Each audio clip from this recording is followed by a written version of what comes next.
हसन कौल प्रस्तुत करता है खुतबात एक, ईमान की हकीकत। सैयद अबुल आला मौदूदी रहमतुल्लाह अलैह। Part fifth. बिस्मिल्लाहिर्रहमानिर्रहीम।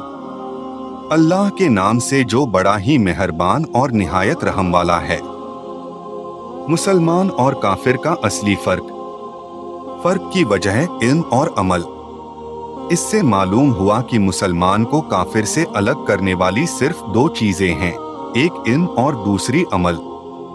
यानी पहले तो उसे यह जानना चाहिए कि उसका मालिक कौन है, उसके हुक्म क्या हैं, उसकी मर्जी पर चलने का तरीका क्या है, किन कामों से वह खुश होता है और किन कामों से नाराज होता है। फिर जब ये बातें मालूम हो जाएं, तो दूसरी बात यह है कि आदमी अपने आप को मालिक का गुलाम बना दे। जो मालिक की मर्जी हो उस पर चले और जो अपनी मर्जी हो उसको छोड़ दे। अगर उसका दिल एक काम को चाहे और मालिक का हुक्म उसके खिलाफ हो तो अपने दिल की बात न माने और मालिक की बात मान ले। अगर एक काम उसको अच्छा मालूम होता है और मालिक कहे कि वह बुरा है तो उसे बुरा ही समझे, और अगर दूसरा काम उसे बुरा मालूम होता है और मालिक कहे कि वह अच्छा काम है तो उसे अच्छा ही समझे। इसी तरह अगर एक काम में उसे नुकसान नजर आता हो और मालिक का हुक्म हो कि उसे किया जाए तो चाहे उसमें जान और माल का कितना ही नुकसान हो, वह उसको जरूर करके ही छोड़े। अगर दूसरे काम में उसको फायदा दिखाई देता हो और मालिक का हुक्म हो कि उसे न किया जाए तो फिर चाहे दुनिया भर की दौलत ही उस काम में क्यों न मिलती हो, वह उस काम को हरगिज न करे।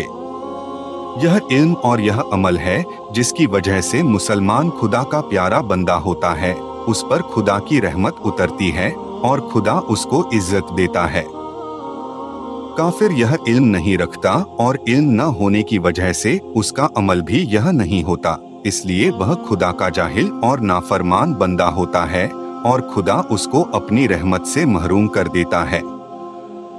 अब खुद ही इंसाफ से काम लेकर सोचिए कि जो व्यक्ति अपने आप को मुसलमान कहता हो मगर वैसा ही जाहिल हो जैसा कि एक काफिर होता है और वैसा ही नाफरमान हो जैसा कि एक काफिर होता है, तो सिर्फ नाम और लिबास व खाने पीने के फर्क की वजह से वह काफिर के मुकाबले में किस तरह अफजल श्रेष्ठ हो सकता है और किस बिना पर दुनिया और आखिरत में खुदा की रहमत का हकदार हो सकता है।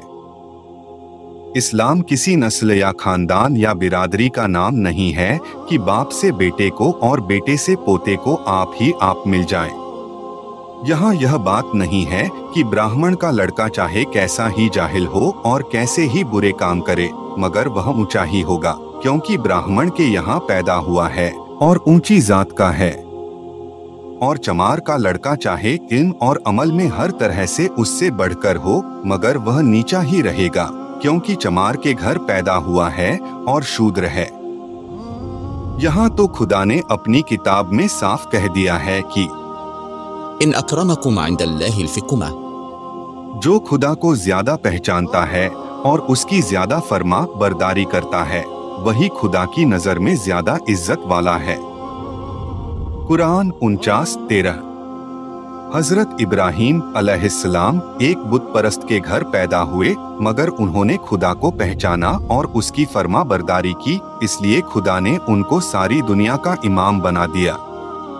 हजरत नूह अलैहिस्सलाम का लड़का एक पैगंबर के घर पैदा हुआ मगर उसने खुदा को न पहचाना और उसकी नाफरमानी की, इसलिए खुदा ने उसके खानदान की कुछ परवाह न की और उसे ऐसा अजाब दिया जिससे दुनिया सबक लेती। बस खूब अच्छी तरह समझ लीजिए कि खुदा की नजर में इंसान और इंसान में जो कुछ भी फर्क है वह इल्म और अमल के कारण है। दुनिया में भी और आखिरत में भी उसकी रहमत सिर्फ उन्हीं के लिए है जो उसको पहचानते हैं, उसके बताए हुए रास्ते को जानते हैं और उसकी फरमा बरदारी करते हैं। जिन लोगों में यह खूबी नहीं है उनके नाम चाहे अब्दुल्लाह और अब्दुर्रहमान हो या दीन दयाल या करतार सिंह, खुदा की नजर में इन सब में कोई फर्क नहीं और उनको उसकी रहमत से कोई हक नहीं पहुंचता। आज मुसलमान बेइज्जत क्यों? आगे जारी रहेगा इंशाअल्लाह। पार्ट 6 देखना न भूले। For more voice of Islam check out hasancall.com and YouTube channel @HasanCall Voice. Like and share the video and subscribe the channel.